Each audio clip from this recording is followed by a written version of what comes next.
இப்போது புதிய அறிமுகம் ஆச்சி ஹோட்டல் சாம்பார் 50 கிராம் ரூபாய் 20 மட்டுமே.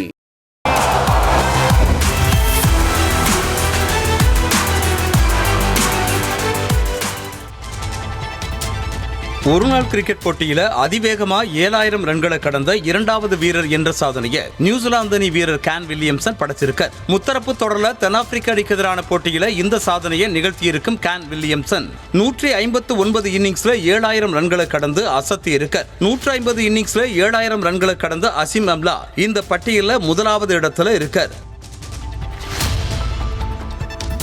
சாம்பியன்ஸ் டிராபி தொடர்ல ஹாரிஸ் ரஃப் விளையாடுவார்னு பாகிஸ்தான் கிரிக்கெட் வாரியம் தெரிவிச்சிருக்காங்க. தற்போது நடைபெற்று வரும் முத்தரப்பு ஒருநாள் தொடர்ல நியூசிலாந்துக்கு எதிரான போட்டியில காயம் காரணமா பாதியிலேயே ஆட்டத்திலிருந்து ஹாரிஸ் ரஃப் வெளியேறினார். இதனையடுத்து அவர் சாம்பியன்ஸ் டிராபி தொடர்ல விளையாடுவாரா அப்படிங்கிற சந்தேகம் எழுந்தது.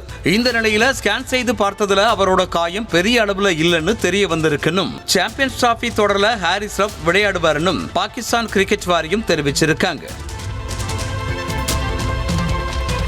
தென்னாப்பிரிக்க வீரர் மேத்யூ பிரிட்ஸ்கி அறிமுக போட்டியில 150 ரன்களை விளாசி அசத்தி இருக்க. முத்தரப்பு தொடர்ல நியூசிலாந்துக்கு எதிரான ஆட்டத்தில் களமிறங்கிய மேத்யூ பிரிட்ஸ்கி 148 பந்துகள்ல 150 ரன்களை விளாசி அசத்தியதோடு அறிமுக ஒருநாள் போட்டியில அதிக ரன்களை எடுத்த முதல் வீரர் என்ற சாதனையையும் படைச்சிருக்கார்.